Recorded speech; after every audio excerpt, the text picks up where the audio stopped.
Shalom Bapak dan Ibu sekalian. Pada kesempatan ini kita akan membahas mana yang benar.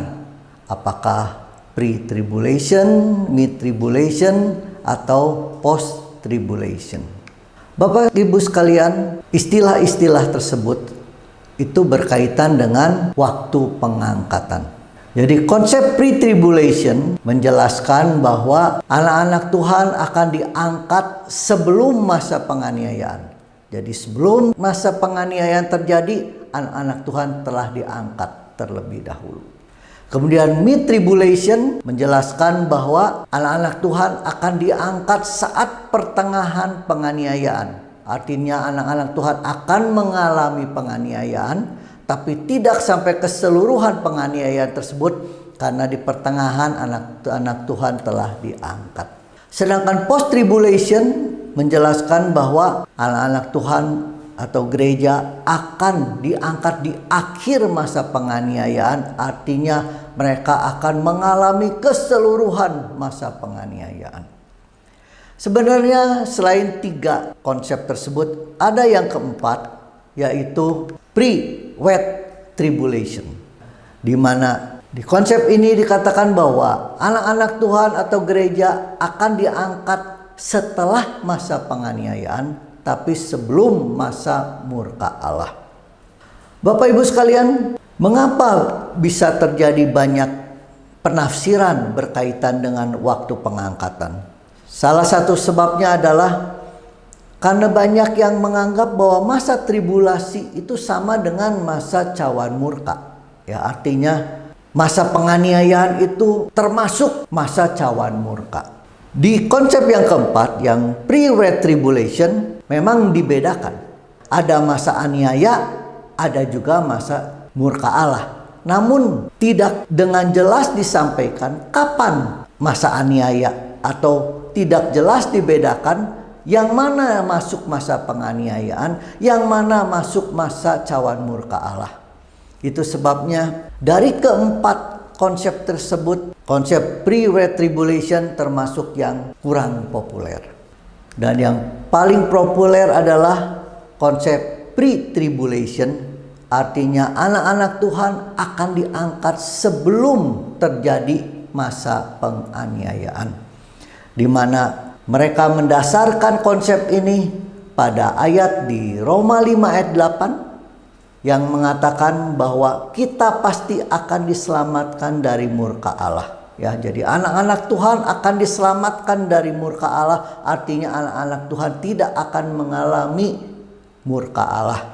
Begitu juga di 1 Tesalonika yang mengatakan bahwa yang menyelamatkan kita dari murka yang akan datang. Artinya Tuhan Yesus akan menyelamatkan kita dari murka yang akan datang. Artinya kita tidak akan mengalami murka yang akan datang.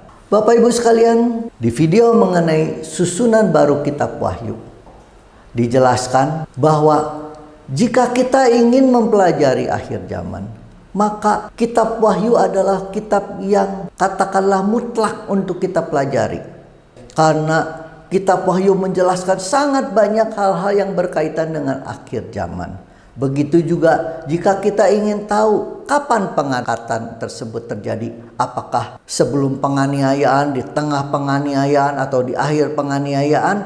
Maka cara yang paling tepat adalah kita mempelajarinya di kitab Wahyu. Namun di video tersebut juga dijelaskan bahwa cukup sulit mempelajari kitab Wahyu.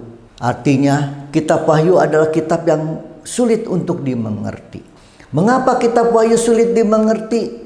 Karena ada pengulangan di kitab Wahyu. Artinya ada kejadian-kejadian yang telah dijelaskan sebelumnya diulang lagi di belakang.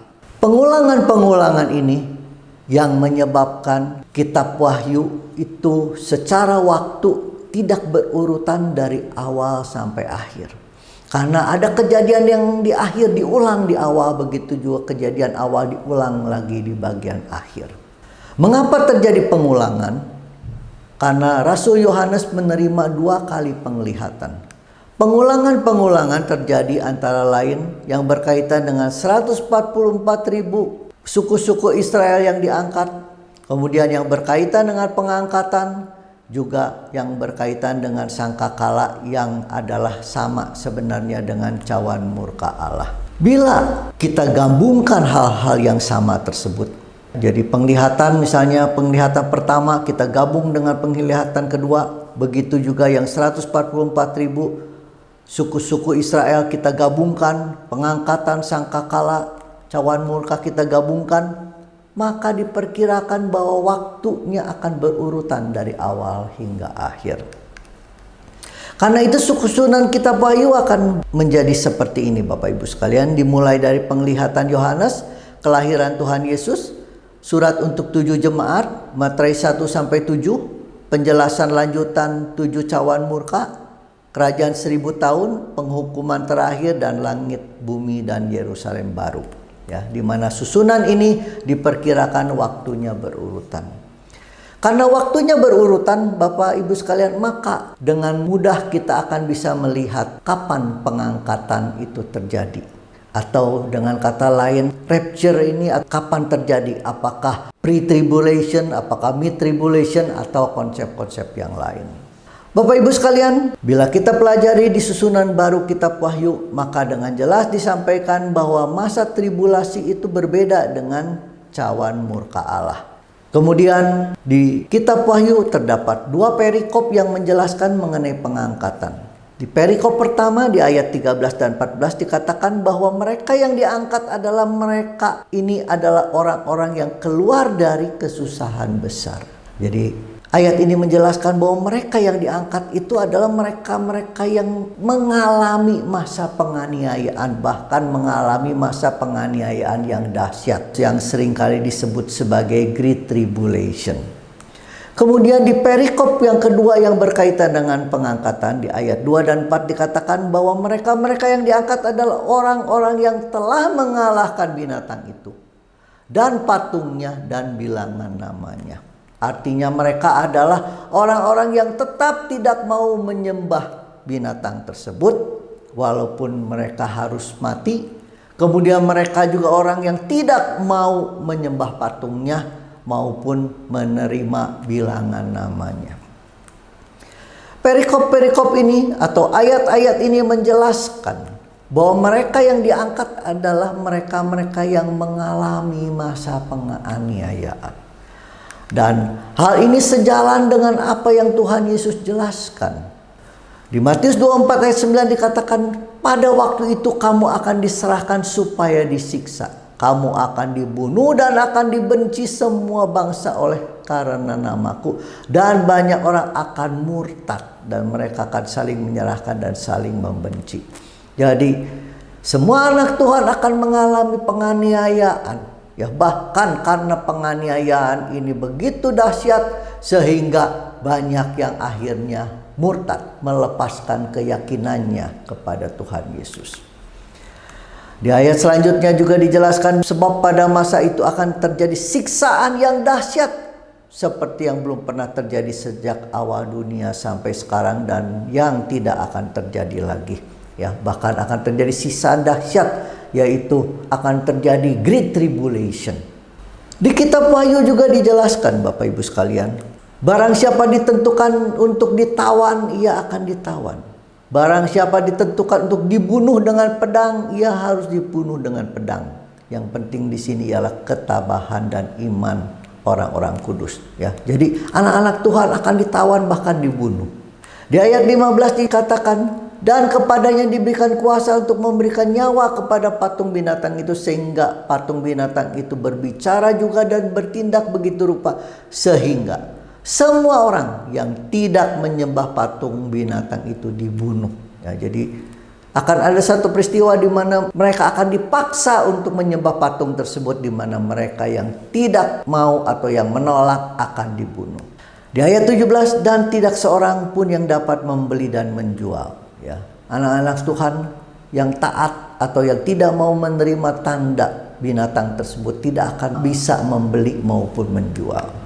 Bapak Ibu sekalian, di Wahyu susunan baru, bila kita lihat bahwa pengangkatan ini selalu berada di awal sebelum peristiwa sangkakala maupun peristiwa cawan murka Allah.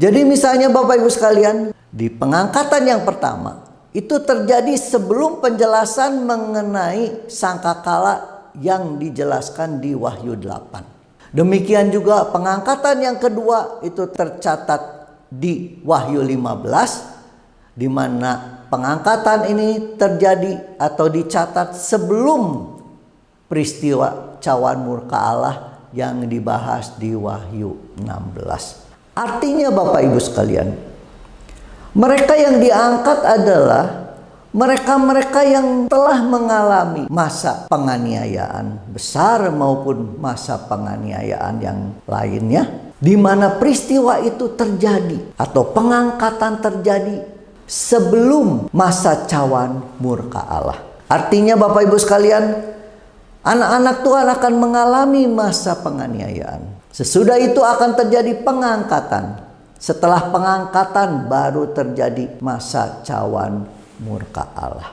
Karena itu Bapak dan Ibu sekalian, dari 4 konsep mengenai pengangkatan tersebut, kami berpendapat bahwa yang paling tepat adalah konsep pre-red tribulation.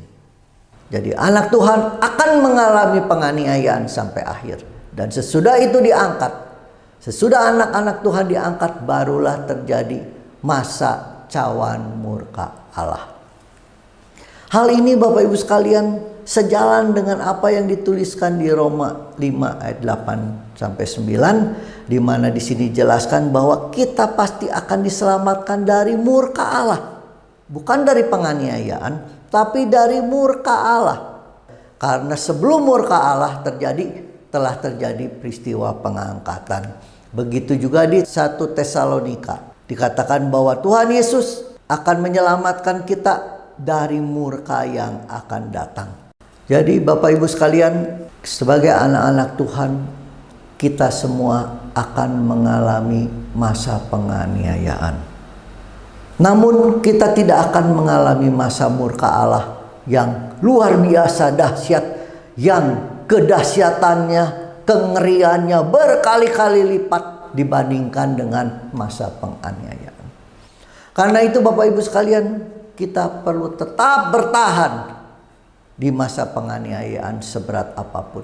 Bahkan ketika kita harus mengorbankan nyawa kita pun, kita harus lakukan, karena kita akan menerima pahala yang luar biasa berupa kerajaan surga. Namun untuk menghadapi masa tersebut, kita perlu mempersiapkan diri dengan baik. Karena itu Bapak Ibu sekalian, mari kita siapkan diri kita, sehingga kita mampu bertahan di masa penganiayaan yang akan kita alami. Amin.